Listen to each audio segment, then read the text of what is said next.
Hi, my name's Christine L. Conroy. Welcome to Happy Stuff and Fluff. And as this is the final video before Christmas, today's video is going to be a fluff video. And by that I mean it isn't going to contain any scientifically proven ways of helping you to increase your happiness and well-being, which is what this channel is usually about. No, instead it's going to be, well, actually it's just going to be me talking about Christmas and finding out what you get up to and a few other things, although I do have one suggestion that you may want to do on this winter solstice day. But first of all, I want to show you how I kicked off the Christmas season this year. I want to show you some photographs. Okay, so what you're looking at here is a lovely flower lady who came to the showroom to demonstrate how to make Christmas centerpieces using fresh greenery and florals and flowers and twigs and so on. It was absolutely stunning. Listen up, any florists amongst you, or please, if you do this yourself, make your own centerpieces, please let me know in the comments box below, because I'm very envious if you do. So that's what's happening here. I love this particular photograph because of the concentration on the faces of some of the ladies there. And then after the event, when the creations had been completed, we had a gathering with some seasonal nibbles and tipples. Yes, lots of seasonal tipples. And it was lovely, actually. It was a lovely, pleasant way to kick off the Christmas season for me. And we did this in aid of Blood Cancer UK, a charity that we've kind of adopted, if you like. And once the creations had been finished, this is what they looked like. This is one of the more complicated one, I would say. Now, feathers are very big in terms of Christmas decorations at the moment. In fact, I have some right behind me. And so I think this one is, it is beautiful, I have to say.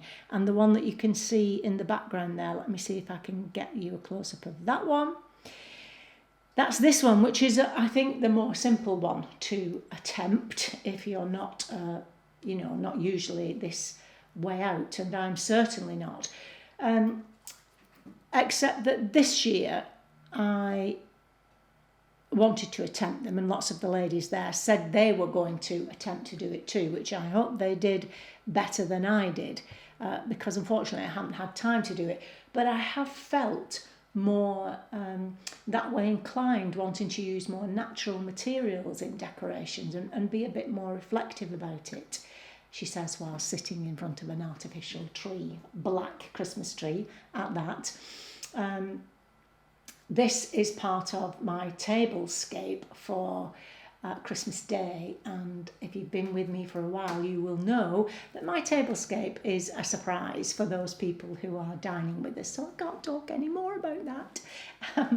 So that's why this particular tree is dressed the way it is. I do have a real tree, which I'm going to show you, but it isn't dressed yet, but you'll get the measure of it. You'll get the measure of it. I wanted to get this video out quickly to you, you see, and I'll be completing the decoration of it this evening.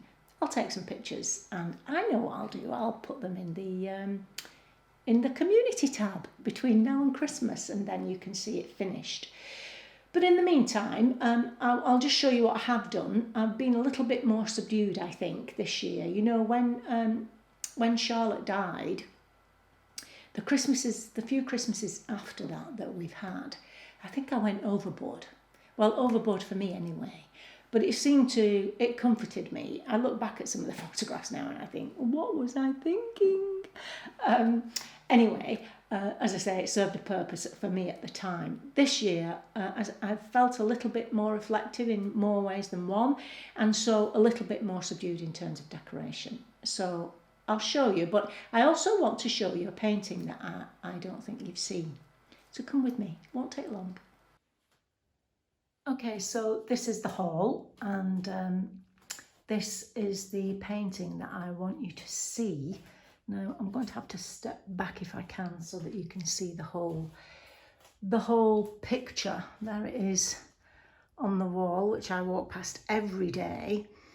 if you are a fan of the Gladiator film, then you'll recognise this scene, I would think. It is a scene from the Gladiator. We commissioned this picture. Let me come in close. If you can see here, we've got the 3 horses. Now, gladiator actually means fighter. That's what it means. But every time you look at this painting, you see something different. It's actually related to Charlotte, I was talking about earlier. Charlotte loved the film Gladiator.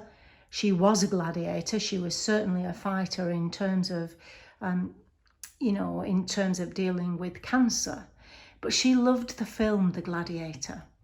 And this is why this is so special to us. She also loved the theme music to The Gladiator, which was Now We Are Free by Lisa Gerrard. And we actually played that at the Charlotte show, or as we call Charlotte's funeral. We played the music. It's stunning. I urge you to listen to it. If I could, I would play it for you, but for copyright reasons, we can't do that. And so the 3 horses for me are my mum, my sister, and my daughter, who are indeed now free. All 3 of them passed away. But the lovely thing that the artist did for us, if I can show you here, you can see there, if you look closely, is the word Sissy, S-I-S-S-Y, and that was our nickname for Charlotte. Isn't that just divine? And of course the colours in it are stunning. So that's the picture I wanted to show you. It's so from the kitchen down the hallway into what I want to show you next. Okay, so this is how I've decorated the hall this year. I actually love these colours, especially that lovely stocking at the end there, how it blends in. And I've used Hessian ribbon in the garland, which goes all the way up the staircase, right the way around to the top. And these are dried flowers that I had in here anyway, but I wanted it to feel cold in here, like the first snows had fallen. And so I did a little bit of frosting on the twigs and on these hydrangeas here to make it feel cold. And then this is where the Christmas tree was last year. I'll insert a picture if I can. The Christmas tree last year, because this hallway goes all the way up there, any Christmas tree going in here had to be big, and it was huge, which I loved. I loved having an enormous tree. However, getting it in the house, then getting it out of the house was such hard work. And to be honest with you, dressing it such a chore up and down ladders and so on, that I didn't enjoy it. And so this year I thought, the tree's not going in here this year, although I may do it again at some point because it did look lovely. But this is the hall as it is now. That lovely, lovely, oh, you know, that's my favourite stag there. And then we've got that lovely winter picture in there again. And then, of course, my most favourite painting, which goes lovely, quite nicely on this wall. But it was a little bit small. It looked a little bit lost. So I included this Hessian looking bow and ribbon and let that fall down just to take up a little bit more space on the wall. So this is, and at night time, I will insert a picture when all the candles have come on and they're all lit. It looks absolutely stunning. So that's the hall. I'll take you in the sitting room, but first I want to check that it's actually tidy. Okay, so here we have the sitting room. And there's the tree. I think it looks lovely, unadorned, if I'm perfectly honest with you. It's a huge tree and I wish you could smell it. It smells divine. And I'd like to say, no matter how good the scent sprays are that smell like a fresh Christmas tree, They don't go anywhere near. It smells absolutely divine. So that's where the tree is this year. Now the blind is down. It's actually just about 1 o'clock in the afternoon, because would you believe yesterday it was broken. We've had the walls painted from white to white, but it's a warmer white, which I absolutely love. And the blind was put back on, and it wasn't put back on properly, I don't think. And so it's broken, but fortunately, a very kind lady is coming to fix that for me tomorrow. So that's where my throws are. I love throws in wintertime, especially today on the shortest day and the longest night. Bells are a kind of a theme. This beautiful stocking I got from Harrods. It must be 20 years ago, and I absolutely love it. I absolutely love it. That's kind of how I feel this year. More ethereal and more natural. And there's a Santa taking pride of place, spotlit there. And yeah, yes, I know, I could have put that away in that stool, but I'm going to need it to decorate the tree, which I'm going to do shortly. So this is the sitting room. I think it looks Christmassy. There's my nativity this year, and I'll just show you. I wanted to put this star there. I thought that would be, well, you can't see it now, there above the fireplace like that. But if I'd have done that, I was a little bit worried that I would take off some of the Venetian plaster on the wall. So I think that looks quite nice there, just where it is. The star came down and there is the star. So I like that too. Yeah, so that's it. There's stags on the TV. Just to complete the picture, pardon the pun. I'm not sure if you've seen that up on the wall either. But anyway, there's the tree, beautifully shaped Christmas tree. And that's the sitting room.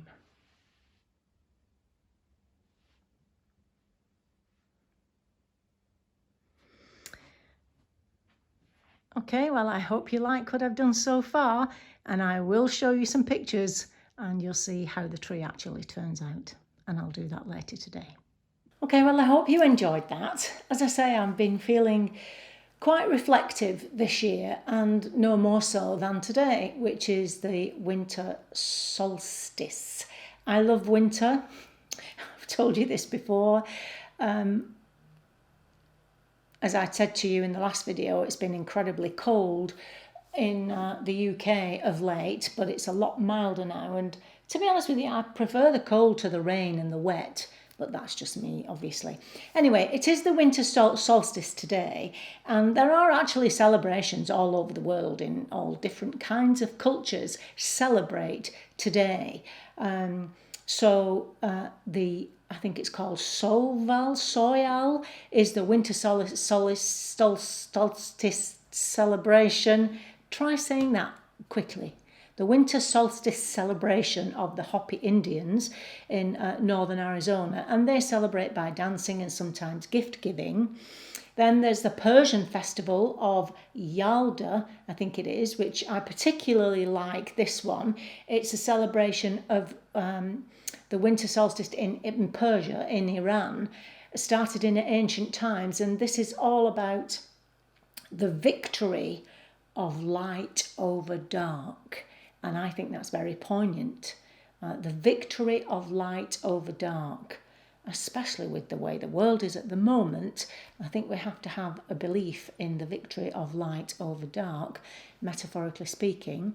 Then there's Saturnalia, which is the ancient Roman festival, perhaps the most closely linked with our celebration of Christmas. And again, it's all about feasting and gift giving and so on. So that's just a few, a few examples of how people celebrate it this day across the world. Of course, in this country, we gather at Stonehenge. This is something I've never done, in actual fact.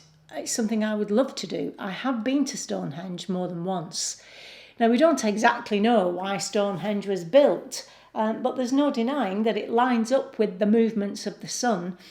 And research shows, or research suggests, that the winter solstice festivals were held there too.